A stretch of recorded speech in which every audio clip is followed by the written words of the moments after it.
cœur des mers. Et quand les flots de la mer mugissent des queues, se soulèvent jusqu'à faire trembler les montagnes. Je chante Alléluia, Alléluia,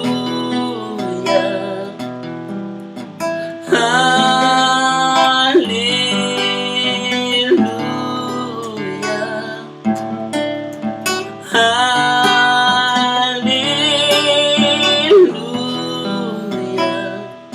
Chantons Alléluia.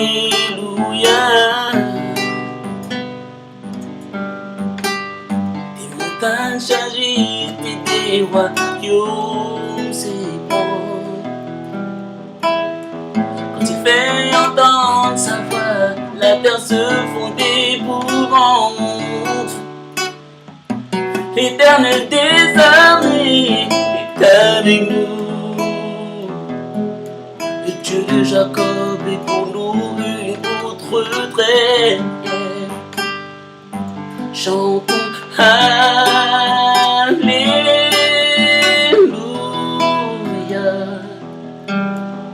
Alléluia.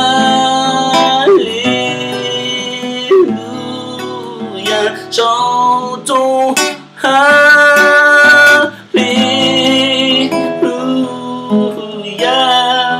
chantons Alléluia,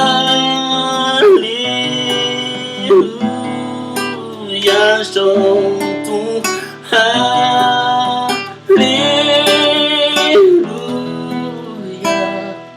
chantons Alléluia.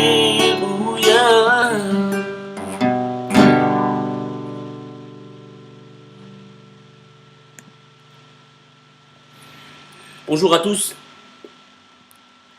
Ça fait bien longtemps qu'on ne s'est plus connecté sur Internet, que je ne me suis plus connecté pour vous partager un chant dans le cadre de Morning Worship.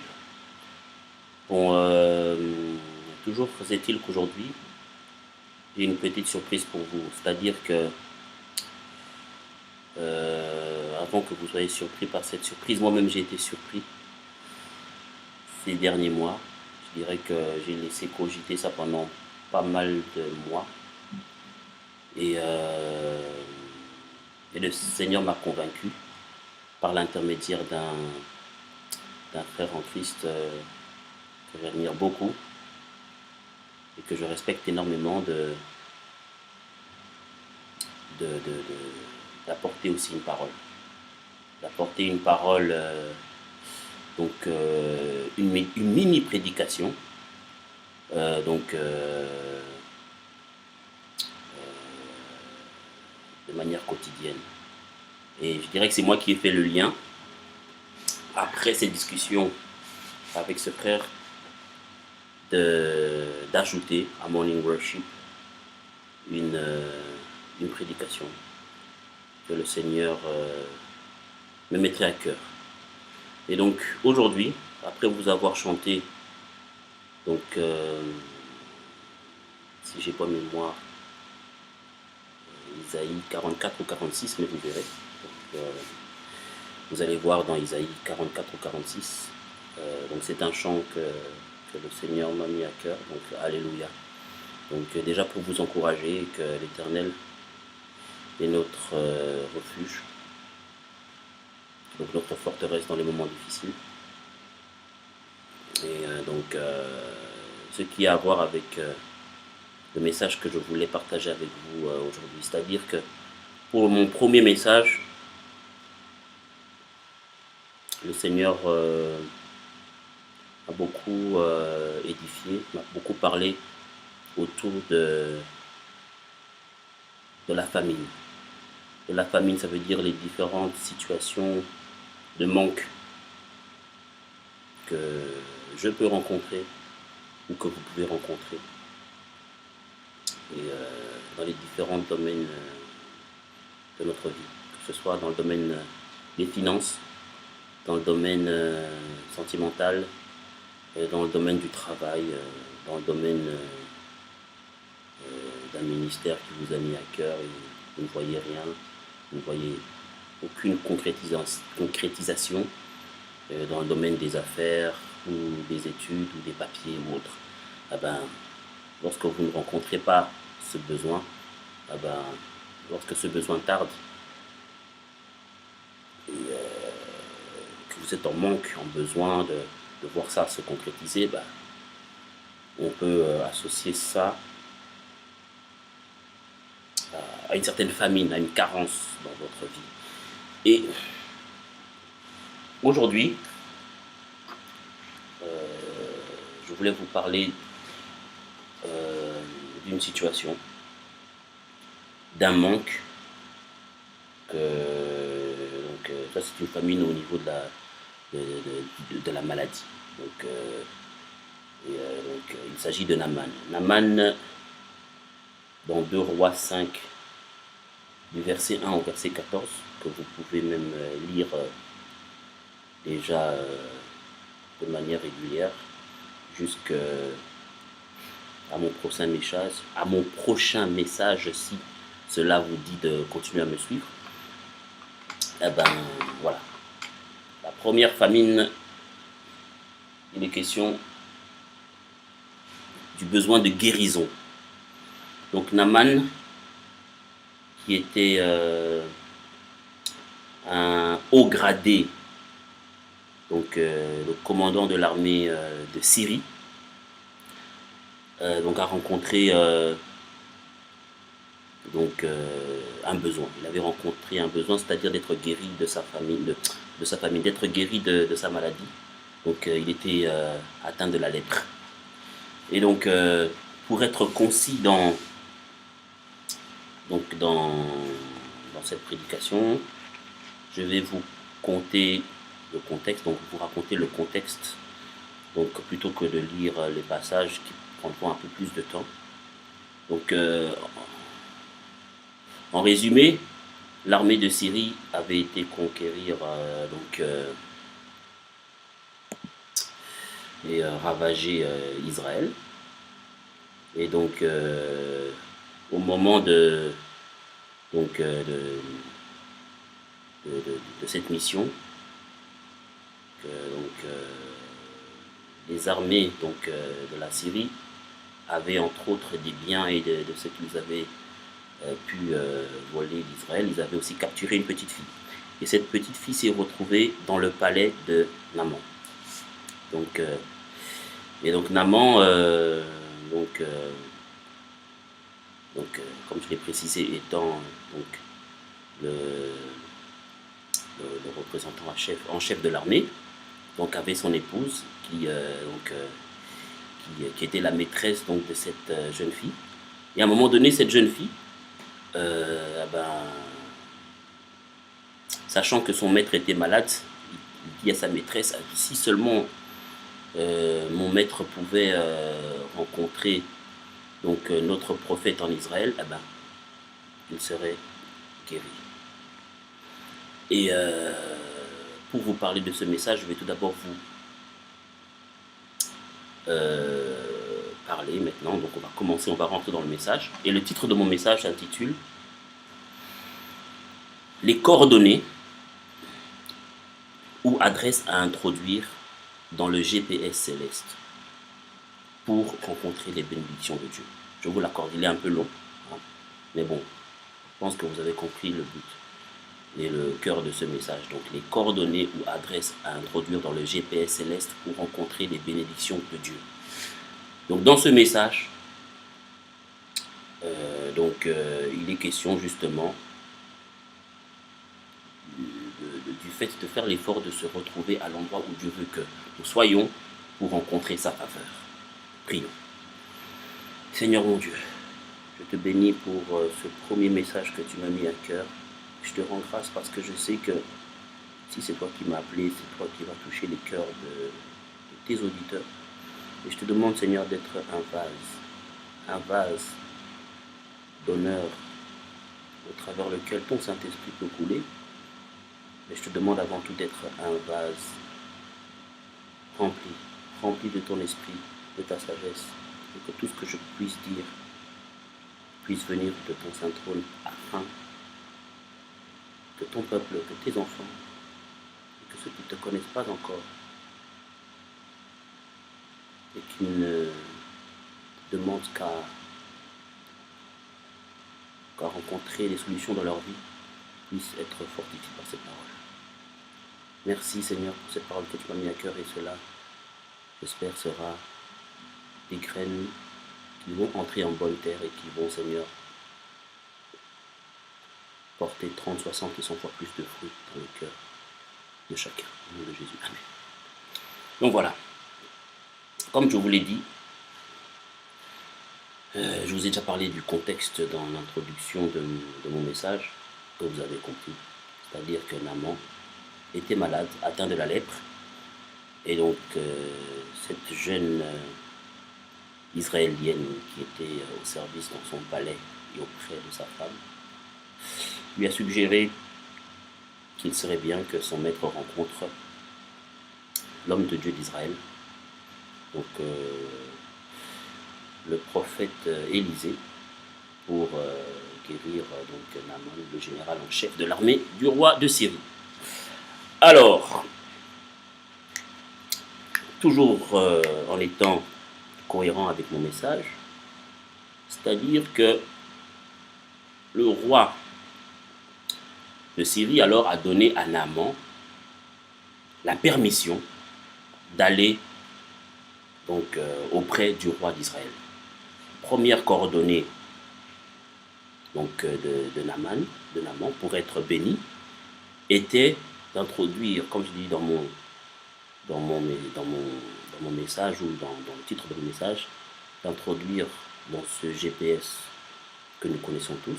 Je prends l'image du GPS parce que je pense que c'est un instrument donc contemporain que la plupart d'entre nous utilisons dans nos voitures ou dans d'autres moyens de locomotion.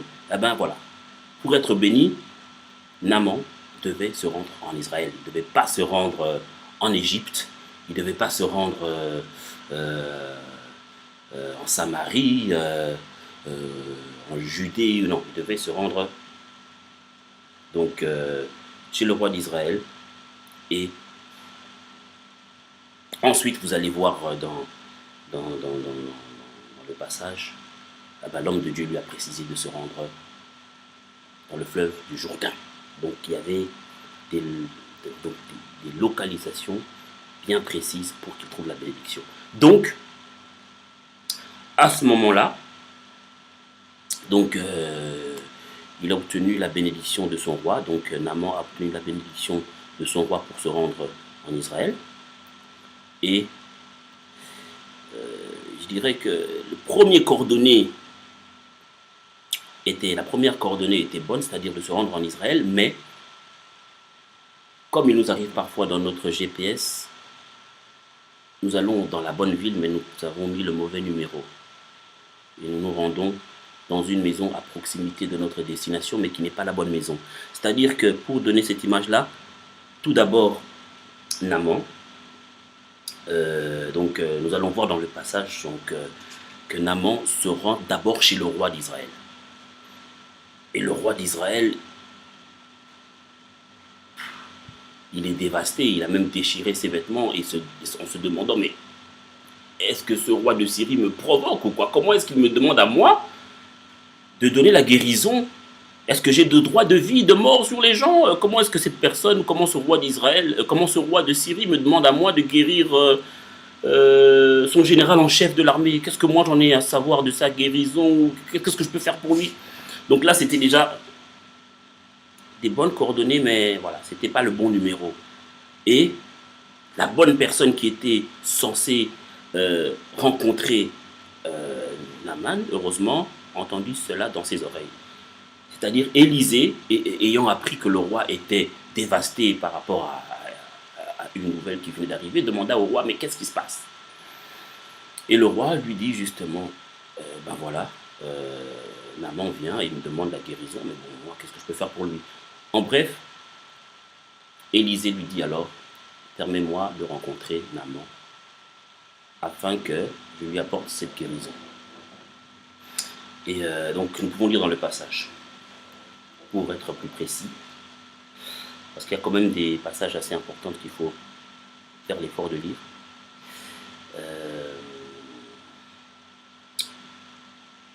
Donc ça, je viens de parler de ça.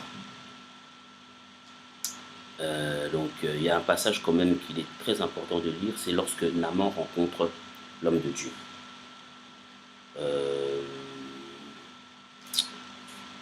Alors, lorsque Naaman rencontre l'homme de Dieu, c'est dans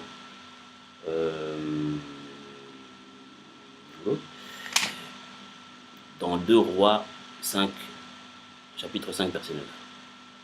Donc Naaman vint donc avec ses chevaux et son char et attendit devant la porte de la maison d'Élisée. Celui-ci lui fit dire par un envoyé pour trouver sa guérison: va te laver 7 fois dans le Jourdain et tu seras complètement purifié. Naaman se mit en colère et il s'en alla en disant: je pensais que cet homme viendrait en personne vers moi, qu'il se tiendrait là pour invoquer l'Éternel son Dieu, puis qu'il passerait sa main sur la partie malade et me guérirait de ma lèpre. Les fleuves de Damas, l'Amana et le Parpar ne valent-ils pas mieux que tous les cours d'eau d'Israël? Ne pourrais-je pas m'y baigner pour être purifié? Il fit donc demi-tour et partit furieux. À ce moment-là, il était à 2 doigts de rater sa bénédiction à cause de sa fierté. Donc il avait pour habitude, vu sa position, de rencontrer les plus grands hommes des contrées, des pays où il devait aller. Et donc là, c'est juste un serviteur, un simple serviteur qui vient lui donner le message d'Élisée. Donc déjà là, il était frustré par rapport à sa haute position et du fait qu'il était haut gradé. Donc comment est-ce que cet homme de Dieu n'a pas pu se déplacer pour me parler? Première chose qu'il devait briser pour rencontrer cette bénédiction, c'est l'humilité. Il devait s'humilier et accepter que l'homme de Dieu ne venait peut-être pas le rencontrer, mais cela ne l'empêcherait pas d'être guéri.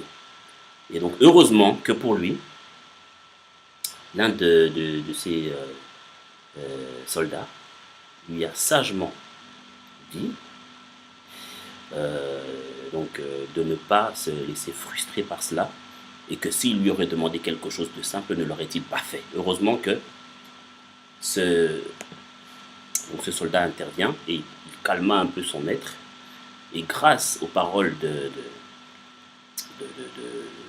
son soldat, il s'humilia quand même et accepta d'aller au Jourdain, là où Élisée lui avait demandé d'aller pour trouver la guérison. Donc lisons ce passage. Alors Naaman descendit dans le Jourdain et s'y trempa 7 fois, comme l'homme de Dieu le lui avait ordonné, et sa chair redevient nette comme celle d'un jeune enfant. Il était complètement purifié. Il retourna vers l'homme de Dieu avec toute son escorte. Lorsqu'il fut arrivé, il se présenta à lui en disant: voici, je reconnais qu'il n'y a pas d'autre Dieu sur toute la terre que celui d'Israël. Maintenant, accepte, je te prie, un cadeau de la part du serviteur. Donc voilà, à ce moment-là, lorsqu'il fut confronté à briser cet orgueil qu'il avait de ne pas rencontrer l'homme de Dieu et de suivre ce que son serviteur lui avait conseillé de faire, eh ben, il a suivi les instructions. Donc il a suivi, pour revenir à mon titre, les coordonnées. Il a introduit les coordonnées, il a introduit l'adresse correcte dans le GPS céleste pour rencontrer la bénédiction ou la guérison de Dieu. À ce moment-là seulement, il a été guéri. Il aurait pu retourner en colère en Syrie et rester lépreux toute sa vie. Mais à ce moment-là, il a rencontré la guérison parce qu'il a suivi les instructions que l'homme de Dieu lui avait données. Et voilà, c'est un message assez court, j'espère que je n'ai pas été trop long. Mais bon, pour mon premier message et même pour les suivants, je ferai l'effort de ne pas être trop long pour vous laisser juste ce que le Saint-Esprit m'a mis à cœur. Donc c'est-à-dire d'être sensible à la volonté de Dieu et aux instructions qu'il nous donne pour rencontrer ces bénédictions. Et de ne pas se dire, il aurait très bien pu, et nous aurions très bien pu, et nous pourrions, et c'est ce qui nous, on va dire, souvent nous titille, et certains d'entre nous malheureusement s'arrêtent à ça. Ah ben voilà, comme il avait dit précédemment, qu'il a chez lui aussi des fleuves aussi beaux, même voire plus beaux que le Jourdain. Pourquoi il n'avait pas donc les fleuves de Damas, la Mana et le Parpar ne valent-ils pas mieux que tous les cours d'eau d'Israël? Ne pourrais-je pas m'y baigner pour être purifié? Ah ben voilà, beaucoup d'entre nous nous limitons à ça et nous nous disons non. Euh, pour moi, c'est ça. Moi, je vais aller là. J'en ai rien à cirer. Je m'en fous des coordonnées ou bien des endroits ou de l'endroit là où je suis censé être pour être béni. Moi, je trouve que ma bénédiction se trouve à cette adresse. Et on s'étonne qu'on n'est pas béni. On s'étonne qu'on tourne en rond. On s'étonne qu'on ne rencontre jamais la guérison, la délivrance, la prospérité ou bien les bonnes choses que Dieu a préparées pour nous. Donc, soyons sensibles à ce que Dieu veut nous dire et aux manières que lui estime juste et bonne pour nous bénir. Voilà, que Dieu vous bénisse. Et passez une bonne journée. Et jusqu'à notre prochaine rencontre. À bientôt. Que Dieu vous bénisse.